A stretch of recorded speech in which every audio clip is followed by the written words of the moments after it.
Botham Jean is the 26-year-old black male that was killed by Officer Amber Guyger in Dallas, Texas. Recently, he was killed inside his own home, his own apartment, and this supposedly happened because Officer Guyger had entered his apartment thinking that it was her own apartment and mistook him for an intruder, and shot him multiple times, or shot at him multiple times. I believe only one of them hit him in the torso. Ended up killing him. Of course, there's been a lot of conversation on this issue. On the day of Botham Jean's funeral, there were several media outlets that had reported marijuana had been found inside the home of Botham Jean. This search was conducted by the Dallas Police Department on the night that Officer Guyger had fatally shot Botham Jean.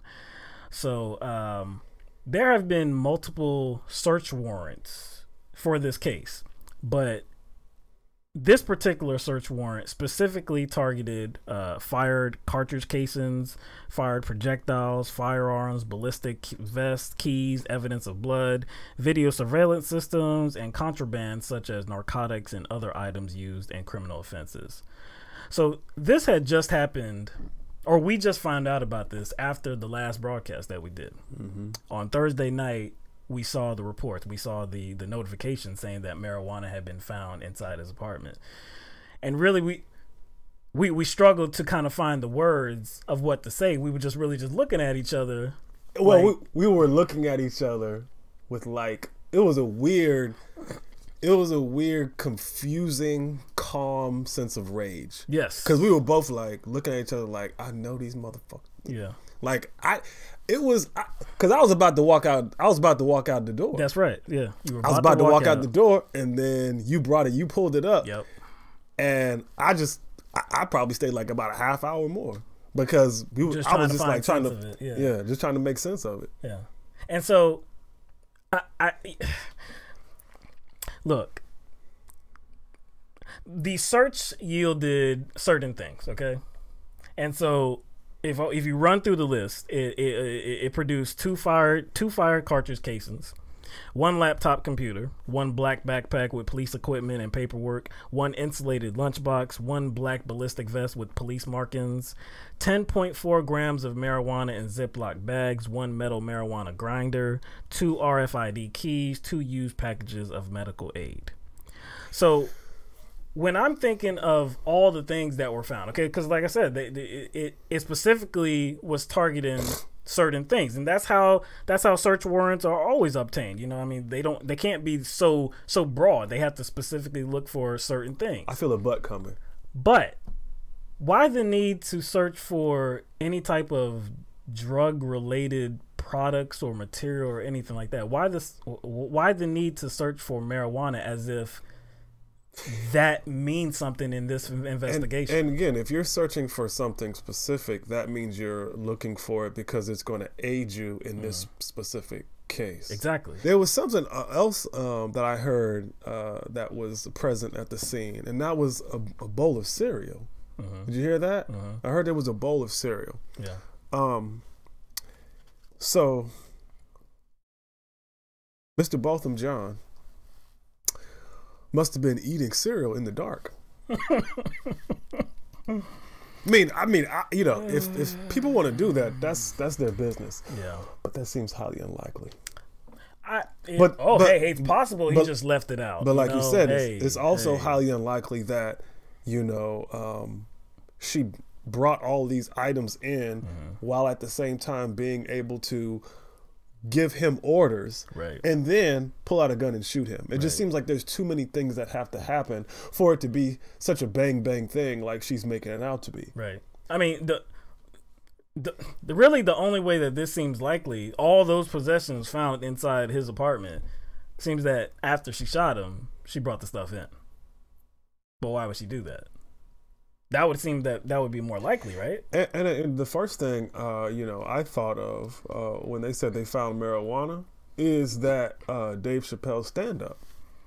You know what I'm saying? Right. It's like, how come they, you know, always find crack on a dead man's body? you sprinkle some crack on him. Right. And I thought that was really convenient. And like what are the chances that she planted that herself? And guess what? Even if she didn't, I don't care. It doesn't matter. No, it doesn't. This was done to smear the name of Botham Jean. This was done to poison the jury pool. If it does get to a jury trial, this is done to really assault the character, assault the reputation of Botham Jean before Officer Guyger can be actually judged from her peers, or by her peers. I mean, this is disgusting. This is a disgusting tactic. This has been done before, of course. This is not anything that's uncommon. But again, like when I'm first hearing this, I'm thinking there are other things that were probably found inside the apartment as well. Dust was probably all over the apartment. Pillowcases. There could have been bars of soap, or maybe liquid bottles of soap. There could have been some ceiling fans, some shower rods, curtains, possibly blinds, scissors. I mean, there could have been all of these things. He could have had like a container full of sporks. Yeah. But what does that do to aid the investigation? How does that push the investigation forward? Again, this was done on the night. This search warrant was obtained on the night of Botham Jean's killing. So how does that help the investigation go forward? And he was the victim. Exactly. Botham Jean could have been drunk off his ass inside of his own house. He could have been high on crack. He could have been doing anything inside his own apartment. That doesn't mean that Officer Guyger had the right to unlawfully enter his apartment and shoot him dead. For me, like the entirety of the Dallas Police Department can kiss my ass. That's how I feel. I don't regularly subscribe to the thought of, like, F the police, all police are bad, all police are corrupt, I can't stand police in general.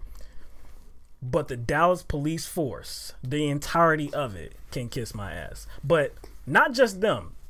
Just like that condemnation, those feelings, like those harsh feelings, the hostility that I feel towards them, it's not just towards them, it's towards the media as well.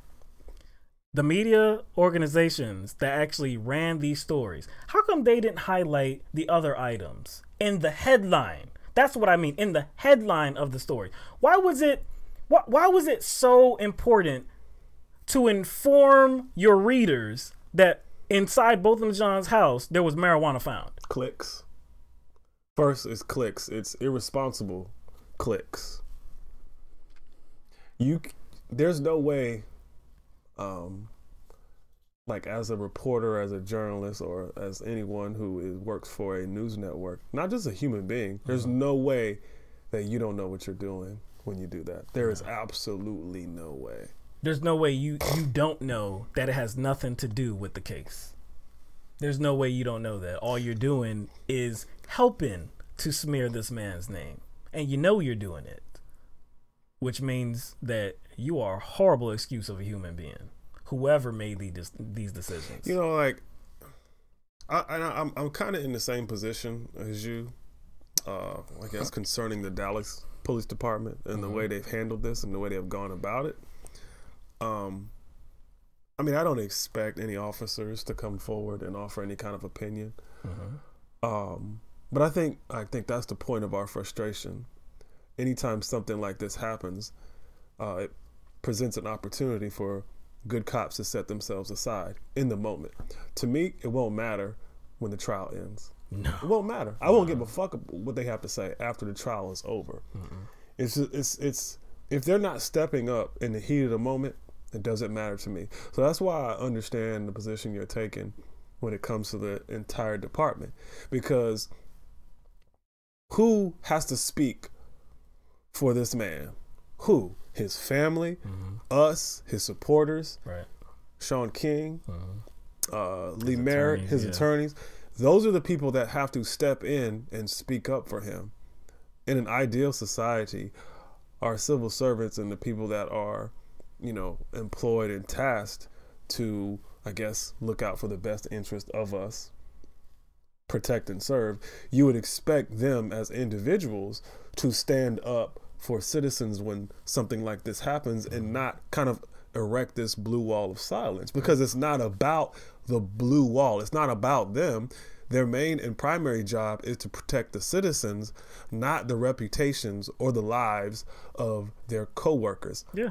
I'm sorry. The goal is justice here. It's funny how it's like they're in a catch-22, but they put themselves there. That's exactly right. That's exactly you know right. You know where I'm about to go. Yeah. Because like all we hear is like it's wrong to say fuck the police. Something I don't say. All policemen aren't the same. Like we go through this and we go through that. We're not the same. It's wrong. Don't lump us in with other cops that are bad. You know what I'm saying? We're all individuals. But as soon as one individual cop gets in trouble or gets caught up in something like this situation, they stick together. They stick together. And they try to provide cover. For that officer, who was obviously in the wrong. Doesn't matter if you believe her story or not. She obviously was wrong in shooting a man inside his own apartment. So the need that they're feeling to provide support and cover for her proves our point. Exactly. They should have been nowhere near this investigation from the outset of it, but they put themselves in a position to take the reins. It's like you didn't understand that there was a conflict here, or did you understand? You know what I'm saying? It's like, who better than to provide cover for one of our own officers?